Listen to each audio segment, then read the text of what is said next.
ഹരേ കൃഷ്ണ. സർവം ശ്രീ രാധാകൃഷ്ണാർപ്പണമസ്തു. ഇന്ന് നമുക്ക് ജീവിതത്തിൽ ആരുമില്ലാതെ, അതായത് മനുഷ്യരാരും തുണയില്ലാതെ ഇരുന്നപ്പോൾ ഭഗവാൻ തുണയായി വന്ന നമ്മുടെ കുറൂരമ്മയുടെ ജീവിതത്തെക്കുറിച്ച് നോക്കാം. എല്ലാവർക്കും അറിയാവുന്ന ഭഗവത് ഭക്തയാണ് കുറൂരമ്മ. അമ്മയെക്കുറിച്ചുള്ള ധാരാളം കാര്യങ്ങൾ. എന്തുകൊണ്ടാണ് കുറൂരമ്മ ഇപ്പോഴും എപ്പോഴും ഭൂമിയുള്ള കാലത്തോളവും നമ്മൾ അമ്മയെ ഓർക്കുകയും അമ്മയുടെ ആ കുറൂരമ്മയുടെ നാമം ഭഗവാനോട് ചേർത്ത് വായിക്കുകയും ചെയ്യുന്നത് എന്തുകൊണ്ടാണ്? ഭഗവാന്റെ ഏറ്റവും ഉത്കൃഷ്ടയായ ഭക്തയായതുകൊണ്ടാണ്. ഭഗവാനെ എത്രത്തോളം അകമെഴിഞ്ഞ് സ്നേഹിച്ചിരുന്ന വ്യക്തിയായതുകൊണ്ടാണ് കുറൂരമ്മ ഇപ്പോഴും നമ്മുടെ മനസ്സുകളിലും വരും തലമുറയുടെ ഹൃദയത്തിലും ഭഗവാന്റെ ഹൃദയത്തിലിരിക്കുന്നത് പോലെ ചേർത്ത് വയ്ക്കുന്നത്. അതുപോലെ തന്നെ പൂന്താനം നമ്പൂതിരി, മേൽപ്പത്തൂർ നാരായണ ഭട്ടതിരി, ഇല്ലുമംഗലം സ്വാമിയാർ തുടങ്ങിയ ഭക്തരെയെല്ലാം നമ്മൾ ഓർക്കുന്നത് എന്തുകൊണ്ടാണ്? അവർ ഭഗവാനുമായി ഇഴുകിച്ചേർന്നത് കൊണ്ടാണ്. ഏതൊരു വ്യക്തിയാണോ ഭഗവാനിൽ സ്വയം ഞാൻ എന്ന ബോധത്തെ ഭഗവാന് സമർപ്പിച്ചിട്ട് ഭഗവാൻ എന്ന ബോധത്തെ സ്വയം ഏറ്റെടുക്കുന്നത് ഏത് വ്യക്തിയാണോ അവരെ ഭഗവാൻ വാനോളം ഉയർത്തും. അവരുടെ യശസ് എന്നും നിലനിൽക്കും. അവരൊരിക്കലും മരിക്കുന്നില്ല. മരിക്കുക എന്ന് വെച്ചാൽ നമ്മുടെ ശരീരം നഷ്ടപ്പെടുന്നതോടുകൂടി നമ്മെക്കുറിച്ചുള്ള ഓർമ്മകളും ആ സ്നേഹവും കരുതലും എല്ലാം നമ്മുടെ കുടുംബത്തിലും കുടുംബാംഗങ്ങളിൽ നിന്നും സമൂഹത്തിൽ നിന്നുമൊക്കെ വിട്ടുപോകുന്നതിനെയാണ് മരണമെന്ന് പറയുന്നത്. അത് സാധാരണ മനുഷ്യർക്ക് സംഭവിക്കുന്നതാണ് ആ മരണം. എന്നാൽ ഭഗവാന്റെ ഭക്തരായിട്ടുള്ള എണ്ണപ്പെട്ട മനുഷ്യർ ഇനിയുള്ള തലമുറയിലും ഭക്തിയോടെ ഭഗവാനെ ആചരിക്കുന്നവരെ ഒരിക്കലും ഭഗവാൻ മരണത്തിന് വിട്ടുകൊടുക്കുകയില്ല. അവർ അമരന്മാരായി മാറും. അവർ ഏത് നിലയിലാണോ നിന്ന് ഭഗവാനെ വിളിച്ചത്, ഭഗവാന് സമർപ്പിച്ചത് തൻ്റെ ജീവിതം, ആ നിലയിൽ നിന്ന് ഉയർന്നുയർന്ന് ഒരു ഉന്നതമായ നിലയിലേക്ക് അവരുടെ ജീവിതത്തെയും അവരാഗ്രഹിച്ചില്ലെങ്കിൽ പോലും ഒന്നും ആഗ്രഹിക്കുന്നില്ല ഭഗവാനെ ആശ്രയിക്കുന്നവർ. അവർക്ക് പണമെന്നോ പ്രതാപമെന്നോ പ്രശസ്തി ഇതൊന്നും ആഗ്രഹിക്കുന്നില്ല എങ്കിൽ പോലും അവരുടെ യശസ് എന്നും ഭഗവാനുള്ള കാലത്തോളവും നിലനിൽക്കും. അതിന് ഏറ്റവും നല്ല ഉദാഹരണമാണ് കുറൂരമ്മയുടെ ആ തികഞ്ഞ ഭക്തി. എന്തുകൊണ്ടാണ് അമ്മ ഇത്രയും ഭക്തയായത്? അമ്മയ്ക്ക് ഭൂമിയിൽ ആശ്രയിക്കാൻ ആരുമില്ലായിരുന്നു. നിരാശ്രയയായ അമ്മ ഒരു ചെറിയ കുട്ടിയായിരുന്ന അവസരത്തിൽ തന്നെ ഒരു കൃഷ്ണഭക്തയായിരുന്നു. കുഞ്ഞിലെ തന്നെ കൃഷ്ണൻ ശ്രദ്ധിച്ചിട്ടുള്ളവരുടെ ജീവിതം നമുക്ക് നോക്കിയാൽ ശ്രദ്ധിച്ചാൽ മനസ്സിലാകും. ഭഗവാനിലേക്ക് വരാൻ മുൻ ജന്മങ്ങളിലൂടെ പ്രയത്നിച്ച് വന്നവരുടെ ജീവിതത്തിൽ അവർ ഒറ്റപ്പെട്ട ജീവിതം നയിക്കുന്നതായിട്ട്, അതായത് ഭൗതിക ജീവിതത്തിൽ ഇഹത്തിൽ നടക്കുന്ന കാര്യങ്ങളിൽ വളരെ ശ്രദ്ധയോ കാര്യങ്ങളോ ഒന്നുമില്ലാതെ, അവരെ ശ്രദ്ധിക്കാനും ആരുമില്ലാതെ, അവർക്കും വലിയ ശ്രദ്ധ കൊടുക്കാൻ മറ്റു കാര്യങ്ങളൊന്നുമില്ലാതെ ഒറ്റയ്ക്ക് അല്ലെങ്കിൽ ഏകാന്തത്തിൽ ജീവിക്കേണ്ടി വരുന്ന പലരെയും നമുക്ക് ഭഗവാൻ അങ്ങനെ ആക്കിയെടുക്കുന്നതാണ്. ആ പലരെയും അങ്ങനെ എടുക്കുന്നതാണ്. ഭഗവാനിലേക്കുള്ള ആ വഴി പൂർണ്ണമായി തുറന്നു കിട്ടുവാൻ വേണ്ടി അങ്ങനെ ഭഗവാൻ തന്നെ ആ വഴി ഒരുക്കി വെക്കുന്നതാണ്. അങ്ങനെ തന്നെയായിരുന്നു നമ്മുടെ കുറൂരമ്മയുടെയും ജീവിതം. ഈ കുറൂർ മനയിൽ അമ്മയെ കൊണ്ടുവന്നത് കൊണ്ടാണ് കുറൂർ അമ്മ എന്ന് പറയുന്നത്. അമ്മയുടെ ശരിയായ പേര് ഗൗരി എന്നായിരുന്നു. ഗൗരി തമ്പുരാട്ടിയായിരുന്നു അമ്മ. കുറൂർ മന എന്ന് പറയുന്ന ആ ഇല്ലം യഥാർത്ഥത്തിൽ പാലക്കാടായിരുന്നു. കുറൂർ മനയിലെ അവകാശിയും പാലക്കാട് രാജാവും തമ്മിലൊരു തർക്കം ഉണ്ടായി, ഒരു സ്വരച്ചേർച്ചക്കുറവ്. അപ്പോൾ ആ രാജാവ് ആ മനയിലെ മനുഷ്യരുടെ ജീവന് തൻ്റെ സേവകന്മാരെ കൊണ്ട് എന്തെങ്കിലും ഉപദ്രവം ഉണ്ടാക്കുമോ എന്ന് ഭയപ്പെട്ട് ആ പാലക്കാടുള്ള കുറൂർ മനക്കാർ വേങ്ങലശ്ശേരി എന്ന് പറയുന്ന സ്ഥലത്തേക്ക് എത്തുകയാണ്. ഈ വേങ്ങലശ്ശേരി എന്ന് പറയുന്നത് തൃശ്ശൂർ ജില്ലയിലാണ്. അങ്ങനെ വേങ്ങലശ്ശേരിയിൽ ഈ കുറൂർ മന തഴച്ചു വളർന്നു. ആ മനയിലെ ഒരു നമ്പൂതിരി, കുറൂർ മനയിലെ ഒരു നമ്പൂതിരി തൃശ്ശൂർ ബ്രഹ്മസ്വം മഠത്തിലെ ഒരു വേദ അധ്യാപകനായിരുന്നു. അദ്ദേഹം ഇത്തിരി പ്രായമായ ശേഷം ആണ് വിവാഹമൊക്കെ കഴിക്കാൻ ആഗ്രഹിച്ചത്. അപ്പോൾ ആ സമയത്ത് പുറയന്നൂർ മനയായിരുന്നു നമ്മുടെ കുറൂരമ്മയുടെ അമ്മ ജനിച്ചു വളർന്ന മന. അവിടെ നിന്നും ആ മനയിലെ ഗൗരി എന്ന് പറയുന്ന അന്തർജനത്തെയാണ് ഈ കുറൂരിലെ നമ്പൂതിരി, പ്രായമുള്ള നമ്പൂതിരി വിവാഹം കഴിച്ചുകൊണ്ട് വന്നത്, വേളി കഴിച്ചത്. അന്ന് ഈ കുറൂരമ്മയ്ക്ക് കേവലം 14 വയസ്സുള്ളൊരു കുട്ടിയായിരുന്നു, കൗമാരക്കാരിയായിരുന്നു. എന്നാൽ എപ്പോഴും കൃഷ്ണഭക്തിയിൽ ലയിച്ച് ആറാടിയിരുന്ന കുറൂരമ്മയ്ക്ക് ലൗകിക ജീവിതത്തിൽ വലിയ താല്പര്യമില്ലായിരുന്നു. ഒരു പ്രായമുള്ള നമ്പൂതിരി, കൊച്ചുകുട്ടി, ജീവിതം എന്താണെന്ന് പോലും അറിഞ്ഞുകൂടാത്ത, തുമ്പിയെ പിടിക്കുവാനും തുള്ളിച്ചാടാനും പുസ്തകങ്ങളിലെ കാര്യങ്ങൾ വായിക്കാൻ ആവേശമുള്ള ഒരു ചെറിയ കൗമാരക്കാരിക്ക് ഒരു പ്രായമുള്ള മനുഷ്യൻ്റെ കൂടെ ജീവിക്കുവാൻ എന്തെങ്കിലും താല്പര്യം വരുമോ? അപ്പോൾ അമ്മയ്ക്ക് അങ്ങനെയുള്ള ലൗകിക ജീവിതത്തിലെങ്ങും താല്പര്യമില്ലായിരുന്നു. അതിൽ നിന്ന് രക്ഷപോലെ അമ്മ എപ്പോഴും ഭഗവാന്റെ കാര്യങ്ങളിൽ ലയിച്ചിരുന്നു. അങ്ങനെ ഇരിക്കുമ്പോൾ തന്നെ ഈ നമ്പൂതിരി പ്രായമാകുന്നതിന് മുമ്പ് തന്നെ, മരണസമയമാകുന്നതിന് മുമ്പ് തന്നെ അകാലത്തിൽ മരിച്ചുപോയി. അത് സത്യത്തിൽ കുറൂരമ്മയ്ക്ക് ഭഗവാനോട് അടുക്കുവാനുള്ള ഒരു മാർഗമായിരുന്നു. ഭഗവാനാകാം അത് അങ്ങനെയുള്ളൊരു വഴി ഒരുക്കി കൊടുത്തത്, ആകാമല്ല ഭഗവാനാണ്. അപ്പോൾ പിന്നെ കൃഷ്ണന് വേണ്ടി മാത്രമുള്ളൊരു ജീവിതമായി അമ്മയുടെ ജീവിതം മാറി. അത് കണ്ടപ്പോൾ മറ്റുള്ളവരെല്ലാം, ആ മനയിലെ ഈ നമ്പൂതിരിയുടെ മറ്റു ഭാര്യമാരും ആ മനയിലുള്ള മറ്റ് അന്തർജനങ്ങളും പുരുഷന്മാരും എല്ലാം അമ്മയെ പരിഹസിക്കാൻ തുടങ്ങി. അത് നമുക്കായാലും അങ്ങനെ തന്നെയല്ലേ സംഭവിക്കുന്നത്. നമ്മൾ ഈശ്വര കാര്യങ്ങളൊക്കെ പറഞ്ഞു കൊടുക്കുകയും ഈശ്വരീയമായ കാര്യങ്ങളിൽ ഏർപ്പെട്ട് ജീവിക്കുകയും ചെയ്യുമ്പോൾ അങ്ങനെ ഒരു സമൂഹത്തിൽ, നമ്മൾ ദൈവികമായ സമ്പത്തുള്ള സമൂഹത്തിലല്ല, ഭൗതിക സുഖങ്ങളിൽ ആറാടി ജീവിക്കുന്ന ഒരു സമൂഹത്തിൻ്റെ ഇടയിൽ നാം ഇങ്ങനെയൊരു ഭക്തിയോടുകൂടി ജീവിക്കുകയാണെങ്കിൽ നമുക്കും പരിഹാസമേൽക്കും. ഈശ്വര കാര്യം ആവശ്യമുള്ളിടത്ത് മാത്രം സംസാരിക്കാവുള്ളൂ, ഇല്ലെങ്കിൽ നമ്മളെ പുച്ഛിക്കും, പരിഹസിക്കും. കാരണം അത് ആവശ്യമുള്ള പാത്രങ്ങളിൽ മാത്രം വിളമ്പേണ്ട കാര്യമാണെന്ന് ഭഗവത്ഗീതയിൽ പറഞ്ഞിട്ടുണ്ട്. അർജുന, ഇത് വളരെ നിഗൂഢമായ കാര്യമാണ്, നീ ഇതെല്ലാം ചെന്ന് പരസ്യപ്പെടുത്തണ്ട. ഇതൊക്കെ സ്വയം അറിയുവാനും അനുഭവിക്കുവാനും ആനന്ദം കൊള്ളുവാനും ഉള്ളതാണ്. ഇതൊക്കെ നമ്മൾ പറഞ്ഞ് പ്രചരിപ്പിച്ച് അതിലേക്ക് ആൾക്കാരെ രാഷ്ട്രീയ പാർട്ടിയിലൊക്കെ മതത്തിലേക്കൊക്കെ ആളിനെ ചേർക്കുന്ന പോലെ ചേർക്കാനുള്ളതല്ല. ഭക്തി എന്ന് പറയുന്നത് അവനവൻ്റെ ആത്മതത്വത്തെ കണ്ടെത്തുവാനുള്ള ഒരു അന്വേഷണമാണ്.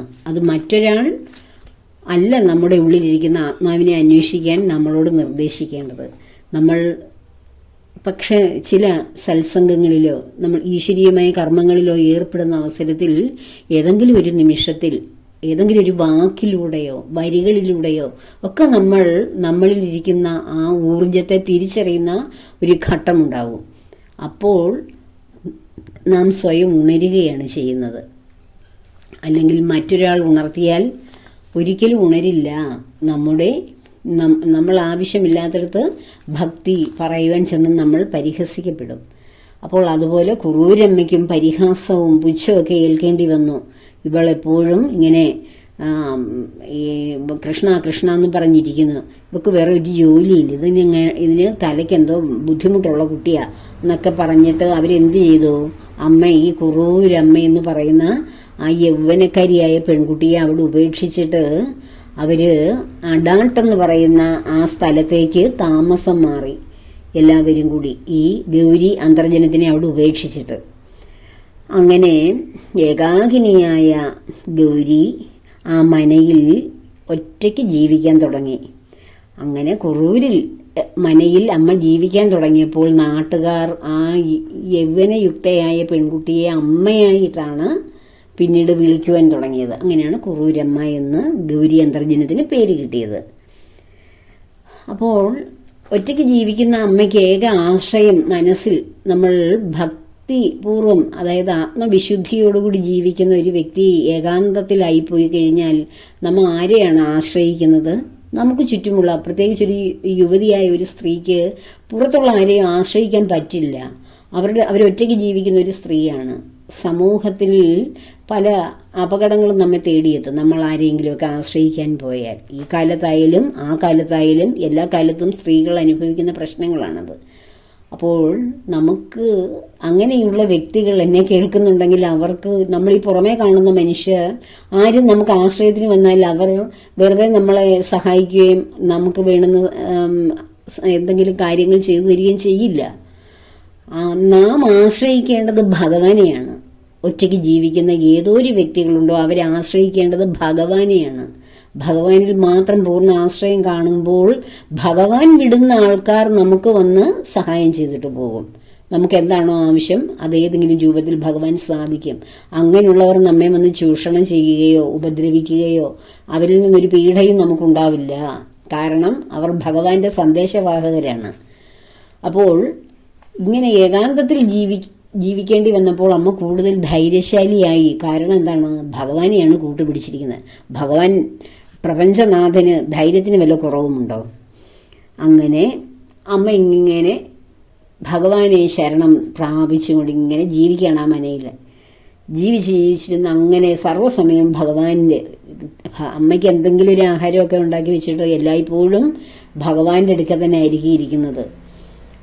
എപ്പോഴും ഏകാദശി എടുത്ത് വ്രതങ്ങളെടുത്ത് ഭഗവാന് വേണ്ടിയിട്ട് സമർപ്പിതമായ ഒരു ജീവിതം. അങ്ങനെ ഇരിക്കുന്ന അവസരത്തിൽ ഒരു ദിവസം അമ്മയുടെ മുന്നിൽ ഈ വിശുദ്ധി നിറഞ്ഞ ആ ജീവിതത്തിനുടമയായ അമ്മ, ഭഗവാന് വേണ്ടി മാത്രം ജീവിതം മാറ്റി വെച്ചിരിക്കുന്ന അമ്മയെ ഭഗവാന് വന്ന് കാണാതിരിക്കാൻ കഴിയുമോ? അങ്ങനെ ഇരുന്ന ഒരു ദിവസം അമ്മയുടെ മുന്നിൽ ഭഗവാൻ, അമ്മ നാമജപത്തിൽ ഏർപ്പെട്ടിരുന്ന അവസരത്തിൽ ഭഗവാൻ പ്രത്യക്ഷപ്പെട്ടു. എന്നിട്ട് ചോദിച്ചു, അമ്മേ എന്താണ് അമ്മയ്ക്ക് വേണ്ടത് എന്ന ചോദ്യത്തിന് മറുപടിയായി അമ്മ പറയുകയാണ്, കൃഷ്ണ, നീ അല്ലാതെ എനിക്ക് ആരുമില്ലല്ലോ കണ്ണാ.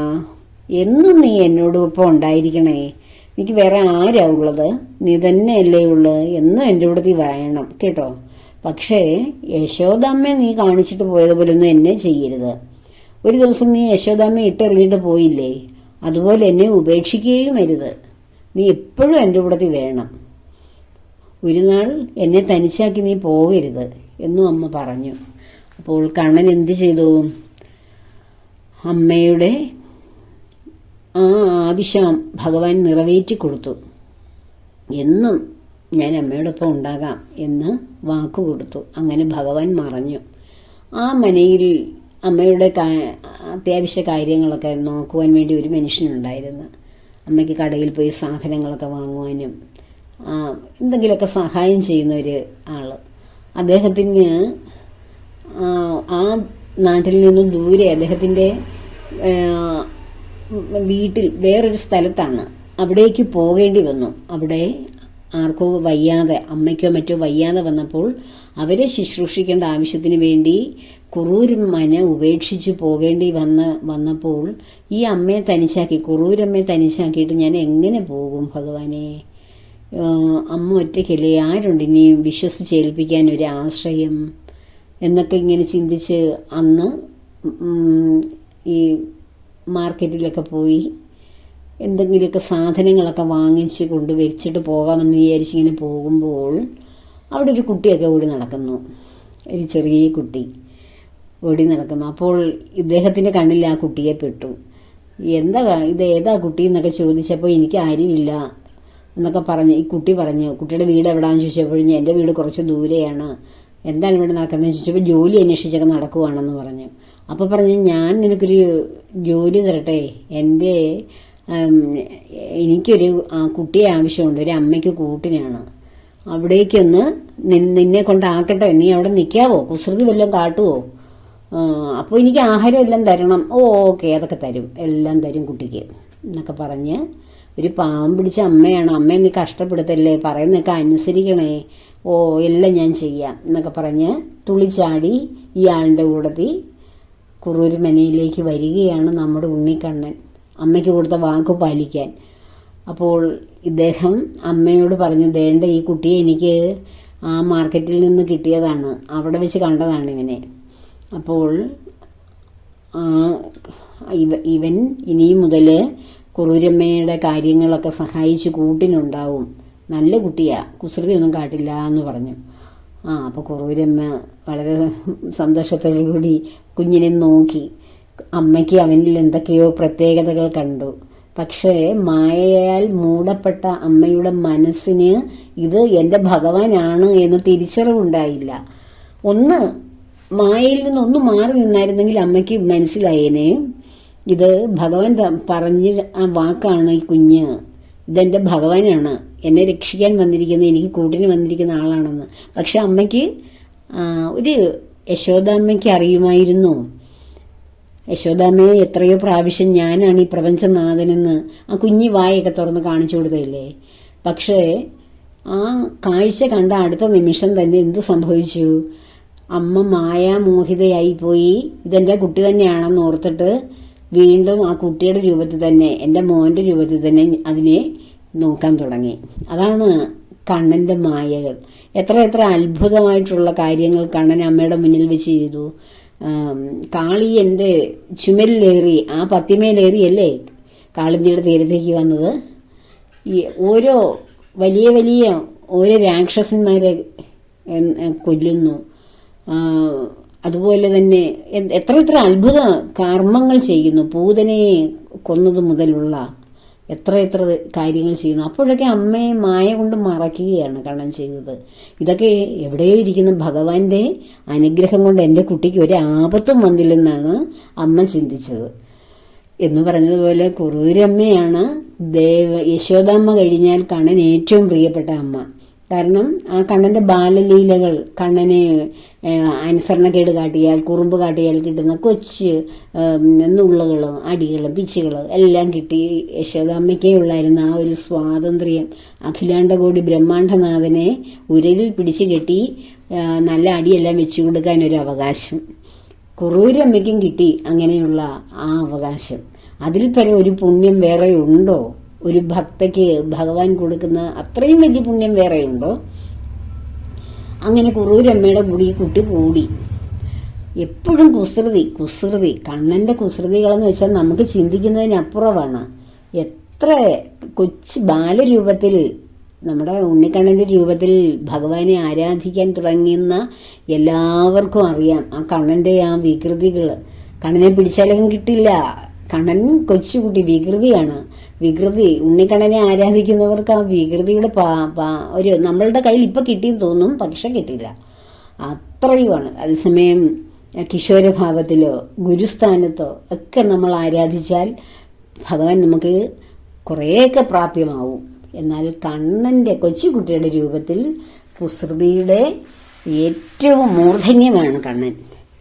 അപ്പോൾ അങ്ങനെ അമ്മയോടൊപ്പം ഈ കുസൃതിക്കുട്ടൻ ഓരോ കാര്യങ്ങളിലും അമ്മയ്ക്ക് പൂജയ്ക്കൊരുക്കാനും അമ്മയുടെ കൂടെ ആഹാരം വയ്ക്കാനും അമ്മ എന്തൊക്കെ ചെയ്യുന്നോ അതിൻ്റെ കൂടെ എല്ലാം തുള്ളിച്ചാടി നടക്കുന്നുണ്ട്. പക്ഷേ അമ്മയ്ക്ക് സഹിക്കാൻ വയ്യാത്ത കുസൃതിയും. അപ്പോൾ കുറൂരമ്മയുടെ വാത്സല്യമൊക്കെ നുകർന്ന് അമ്മ കൊടുക്കുന്ന ആഹാരമൊക്കെ കഴിച്ച് കളിച്ചും ചിരിച്ചും കുസൃതി കാട്ടിയും അടിയെല്ലാം വാങ്ങിയും അങ്ങനെ കണ്ണൻ അവിടെ ഇങ്ങനെ അമ്മയോടൊപ്പം ഇങ്ങനെ ജീവിക്കുകയാണ്. അങ്ങനെ ഒരു ദിവസം അമ്മ വളരെ കഷ്ടപ്പെട്ടിട്ട്, ഒറ്റയ്ക്കൊക്കെ അല്ലേ, പ്രായമായി വരുന്തോറും ശരീരക്ലേശമൊക്കെ കൊണ്ട്, എന്നിട്ടും അമ്മ നെല്ലെല്ലാം ഇങ്ങനെ വലിയ കലത്തിലിട്ട് നെല്ല് വറുത്ത്, പഴയ കാലത്ത് അതെല്ലാം അവനവൻ്റെ വീടുകളിലാണ് അവല് കുത്തിയെടുക്കുകയൊക്കെ ചെയ്യുന്നത്. പാടത്തുനിന്ന് നെല്ല് കൊണ്ടുവരിക, നല്ല ഫ്രഷായിട്ടുള്ള നെല്ല് കൊണ്ടുവരിക, മൺകലങ്ങളിൽ, വലിയ കലങ്ങളിലിട്ട് അതിങ്ങനെ വറക്കുക. ചൂട് ആയി വരുമ്പോൾ അതിങ്ങനെ പൊട്ടി വരുമ്പോൾ അത് ഉരലിലിട്ട് കുത്തിയെടുക്കുമ്പോൾ അതിൽ നിന്നാണ് അവിലുണ്ടാക്കുന്നത്. എന്നിട്ട് അത് പാറ്റിയിട്ട് ഉമി ഒരു ഭാഗത്ത് വരും, ആ അവിലൊരിടത്ത് വരും, ആ മുറത്തിൽ തന്നെ. അപ്പോൾ ആ അവലാണ് എല്ലാവർക്കും കഴിക്കാനൊക്കെ കിട്ടുന്നത്, കുട്ടികൾക്കൊക്കെ. എൻ്റെ വളരെ കൊച്ചുനാളിൽ ഞങ്ങളുടെ പാടത്തു നിന്നൊക്കെ അമ്മ ഇങ്ങനെ ഈ പാടത്ത് ഇങ്ങനെ കൊയ്തെടുത്തിട്ട് കുറച്ച് നമ്മുടെ വീട്ടിലത് ഈ കറ്റയൊക്കെ ഇട്ട് മെതിച്ച് കഴിയുമ്പോൾ ഉതിരുന്ന നെല്ലിൽ നിന്നെടുത്ത് അങ്ങനെ ചെയ്തു തന്നിട്ടുണ്ട്. അത് ഇപ്പം ഈ കടയിൽ നിന്ന് വാങ്ങുന്ന അവല് പോലൊന്നും അല്ല അതിൻ്റെ ടേസ്റ്റ്. എത്ര നല്ല ടേസ്റ്റാണ്. നമ്മളെ നെല്ലിങ്ങനെ ചൂടാക്കിയിട്ട് അതിങ്ങനെ കുത്തിയെടുക്കുന്ന അവലിന്. നമ്മൾ കുചേലൻ്റെ ഭാര്യ അദ്ദേഹത്തിൻ്റെ കയ്യിൽ ആ നെല്ല് വറുത്തിട്ട് അത് രാത്രിയിൽ കുത്തി അവിലാക്കി കൊടുത്തു വിട്ട കഥ നമുക്കറിയാമല്ലോ. അപ്പോൾ അങ്ങനെ അമ്മ കഷ്ടപ്പെട്ട് കുത്തി അവിലാക്കി വെച്ചിരിക്കുകയാണ്. എന്തിനാണ്? ഭഗവാന് സമർപ്പിക്കാൻ. അപ്പോൾ കണ്ണൻ എന്ത് ചെയ്തു? ആ അവിലിനകത്ത് അമ്മ ഇങ്ങനെ പ്രയാസപ്പെട്ട് പാറ്റിയെടുത്ത ആ ഉമിയും അവിലും രണ്ടാക്കി വെച്ചിരിക്കുകയാണ്. ആ വീണ് കിടക്കുന്ന ഉമിയൊക്കെ അവിലിനകത്തിലിട്ടിട്ട് ഓടി. അമ്മ അപ്പം പറഞ്ഞു, എന്ത് കണാ കുട്ടാ, നീ എന്തൊക്കെയാണ് കാണിക്കുന്നത്? അമ്മ എത്ര കഷ്ടപ്പെട്ടതാണ് ഈ അവിലുണ്ടാക്കാൻ, നീ കാണുന്നില്ലായിരുന്നോ? എന്നിട്ട് എന്തോ നീ പിന്നെ ഇതൊക്കെ കാണിച്ചു വെച്ചേ, ഇനി ഞാൻ എത്ര നേരം ശ്രമിക്കണം ഇതൊക്കെ ഇനി ശരിയാക്കിയെടുക്കാൻ എന്നൊക്കെ പറഞ്ഞിട്ട് അമ്മ വീണ്ടും അതെല്ലാം ഉമിയെല്ലാം പാറ്റി കളഞ്ഞിട്ട് അവിലൊക്കെ മാറ്റി പിന്നെയും വെച്ചിട്ടു. ഇത്തിരി നേരം കഴിഞ്ഞ് അവിടെയൊക്കെ കറങ്ങി അടിച്ച് നടന്നിട്ട് ഓടി വന്നു പിന്നെയും ആ കുഞ്ഞു കൈ കൊണ്ട് ഉമി വാരി ആ അവലിലിട്ട്. അപ്പോൾ അമ്മ പറഞ്ഞാൽ നിനക്ക് നല്ല അടിയുടെ കുറവുണ്ട്, അതുകൊണ്ടാണ് നീ ഈ പറഞ്ഞ അനുസരിക്കാത്തത്, ഈ കുസൃതി വികൃതി, നീ വാ, നിനക്ക് ഞാൻ 2 എണ്ണം വെച്ചിട്ടുണ്ടെന്നൊക്കെ പറഞ്ഞു. എന്നിട്ട് അവിടെയൊക്കെ ഇങ്ങനെ കറങ്ങി നടന്ന് വീണ്ടും അത് തന്നെ ആവർത്തിച്ച്. സഹി കേട്ട് അമ്മ എന്ത് ചെയ്തു? ഈ നെല്ല് ചൂടാക്കുന്ന ആ വലിയ കലമുണ്ടല്ലോ, ആ കലത്തിനകത്തിൽ കണ്ണനെ പിടിച്ച് ഇരുത്തി, നീ ഇവിടെ ഇരുന്നോ എന്ന് പറഞ്ഞിട്ട് അടച്ചു വെച്ച്. ഇനി നിന്റെ കുറെ കുസൃതി കൂടുന്നുണ്ട് കണ്ണാ, നീ ഇവിടെ തന്നെ കുറച്ച് നേരം ഇരിക്കാന്നും പറഞ്ഞു. ഇത്തിരി നേരം കഴിഞ്ഞപ്പോൾ കണ്ണൻ അതിനകത്തുനിന്ന് ശ്വാസഗതിയൊന്നും കേൾക്കാതെ അമ്മയെ പറ്റിക്കുകയാണ്. അനക്കമൊന്നും കേൾക്കുന്നില്ല കലത്തിൽ. നേരത്തെ ഇറങ്ങാനൊക്കെ ശ്രമിക്കുകയും ഞരങ്ങുകയും അനങ്ങുകയൊക്കെ ചെയ്യുന്നുണ്ട്. ഇത്തിരി നേരം കഴിഞ്ഞപ്പോൾ ഒരു അനക്കവും ഇല്ല. അമ്മയ്ക്ക് ആകെ വെപ്രാളമായി. അയ്യോ, എൻ്റെ കുഞ്ഞിന് എന്തു പറ്റി? കലത്തിലിരിക്കുകയല്ലേ, വല്ല ശ്വാസം മുട്ടലോ വല്ലതും ഉണ്ടായിട്ടാണ്, കുഞ്ഞ് അനങ്ങുന്നില്ലല്ലോ എന്ന് കരുതി അമ്മ എന്ത് ചെയ്തു? കലത്തിൻ്റെ വായ മാറ്റി കൊടുത്തു. അപ്പോഴെന്ത് ചെയ്തു? കണ്ണൻ പമ്മിയിരുന്ന കണ്ണൻ ചാടി വെളിയിലേക്ക് ഇറങ്ങിയിട്ട് വീണ്ടും ഒരു കൈ ഉമ്മി മാരി അവരിലിട്ടിട്ട് ഓടി, അമ്മയുടെ ഈ നടി കൊള്ളാതെ. അപ്പോൾ ആ കണ്ണന് നെല്ല് വറുത്ത കലത്തിനകത്തിലാണ് ക്രൂരമ്മ പിടിച്ച് കെട്ടിയിട്ടത്. നോക്കിയേ, യശോദാമ്മ ഉരലിൽ കെട്ടിയിട്ട് കുസൃതി മൂത്തപ്പോൾ എന്ന് പറഞ്ഞ പോലെ ക്രൂരമ്മയ്ക്ക് കിട്ടിയൊരു ഭാഗ്യമാണ് ഒരു കലത്തിനകത്ത് കണ്ണനെ സൂക്ഷിച്ചു വെക്കാൻ. ആ സമയത്താണ്, ആ കാലഘട്ടത്തിലാണ് വില്ലുമംഗലം സ്വാമിയാർ ജീവിച്ചിരുന്നത്. സ്വാമിയാർ പൂജയൊക്കെ ചെയ്ത് ഭഗവാന്റെ സാന്നിധ്യം, ഭഗവാനെ കൂടെ കൊണ്ടു നടക്കുന്ന ആളാണ് വില്ലുമംഗലവും. അപ്പോൾ പൂജാ സമയത്ത് ഭഗവാൻ കാണുന്നതാണ്, പക്ഷെ ഭഗവാനെ കാണുന്നില്ല. ഒത്തിരി നേരം ഇങ്ങനെ കാത്തിരുന്നിട്ടും കാണുന്നില്ല.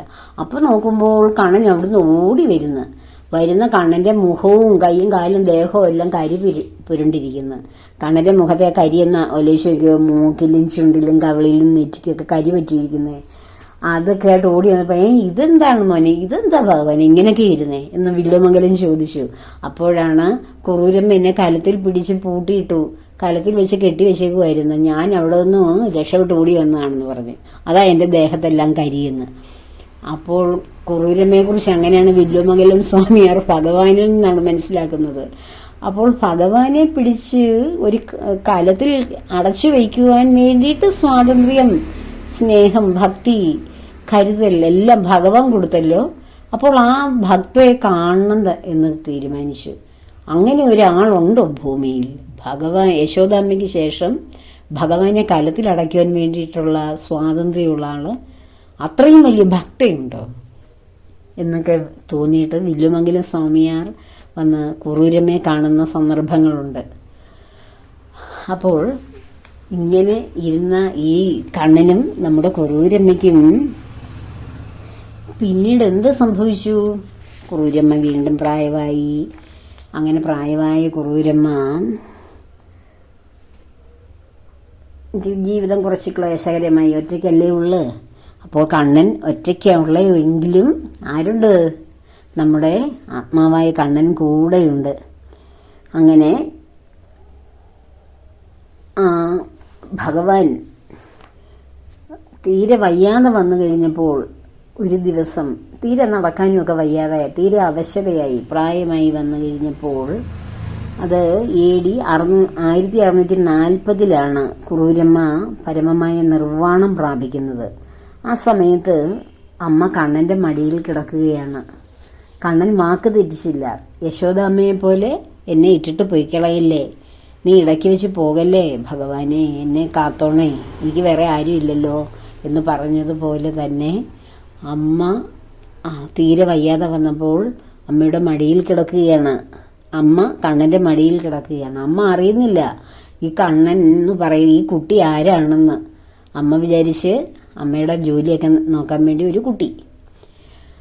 പക്ഷേ ആ വയ്യാത്ത കിടപ്പിൽ അമ്മ വിഷ്ണു സഹസ്രനാമം ഭഗവാന്റെ മടിയിൽ കിടന്ന് ജപിക്കുകയാണ്. അവസാനത്തെ വരികളുണ്ടല്ലോ, ദേവകി നന്ദന സൃഷ്ട ക്ഷിതീശ പാപനാശന.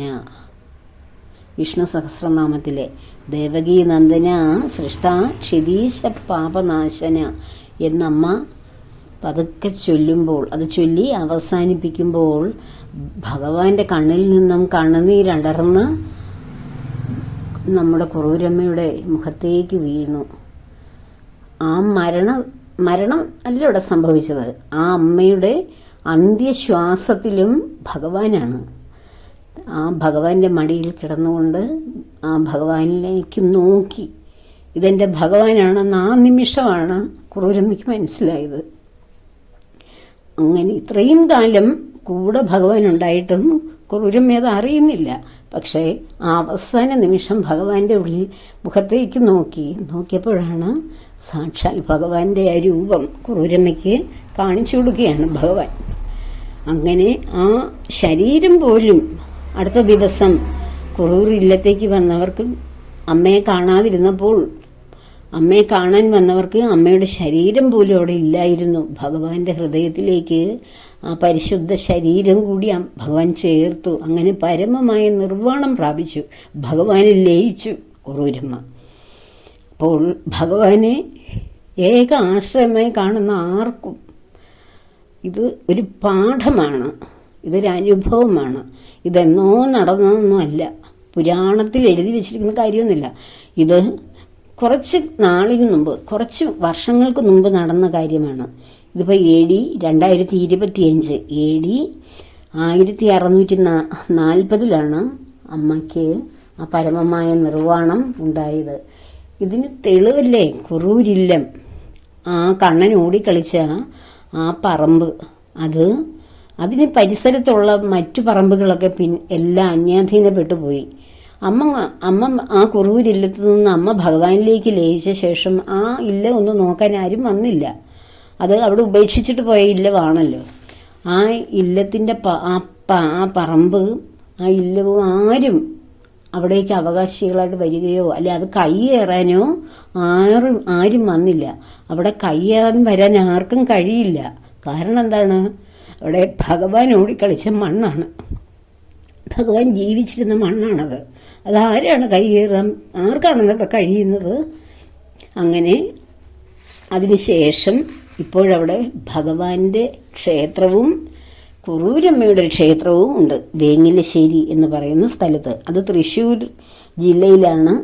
കുന്നംകുളം റൂട്ടിലൂടെ നമ്മളിങ്ങനെ സഞ്ചരിക്കുമ്പോൾ കേച്ചേരിയിൽ നിന്ന് ഏകദേശം 6 കിലോമീറ്റർ, കേച്ചേരി എന്ന് പറയുന്ന സ്ഥലത്ത് നിന്ന് 6 കിലോമീറ്റർ കിഴക്കു മാറിയാണ് കുറൂരമ്മയുടെ ഇല്ലം.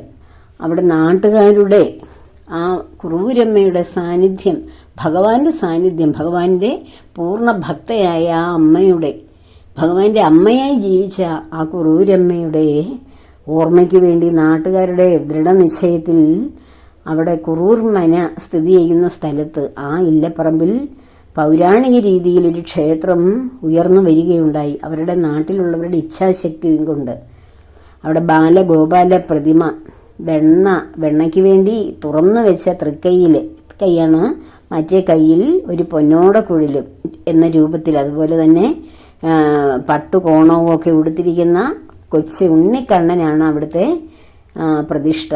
ആ കണ്ണൻ്റെ തൃക്കൈയിൽ വയ്ക്കുന്ന വെണ്ണയാണ് നിവേദ്യത്തിന് ശേഷം പ്രസാദമായി അവിടെ എത്തുന്നവർക്ക് കൊടുക്കുന്നത്.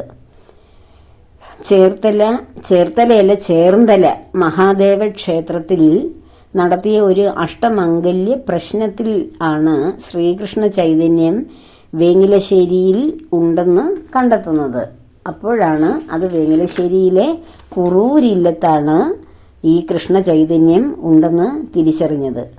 അങ്ങനെയാണ് ആ ഇല്ലപ്പറമ്പിൽ ക്ഷേത്രമുണ്ടാകുകയും ആ ഇല്ലപ്പറമ്പിന് ശാപമോക്ഷമുണ്ടാവുകയും ചെയ്യുന്നത്. ഇപ്പോൾ നമ്മെപ്പോലെ ധാരാളം ഭക്തർ അമ്മയെ കാണാനും ഉണ്ണി ഓടിക്കളിച്ച ആ മണ്ണിൽ ഭഗവാന്റെ ആ മോഹന രൂപം ദർശിക്കുവാനും ധാരാളം ഭക്തരവിടെ എത്താറുണ്ട്. ആ കുറൂരമ്മയുടെ നിർവ്വാണത്തിന് ശേഷം ആ മന നശിച്ചു പോയിരുന്നു. ചുറ്റുഭാഗത്തുള്ള ഭൂമി അന്യാധീനപ്പെട്ടു പോയെങ്കിലും ഇല്ലപ്പറമ്പ് മാത്രം കയ്യേറാൻ ആർക്കും ഒരു ധൈര്യം ഉണ്ടായില്ല.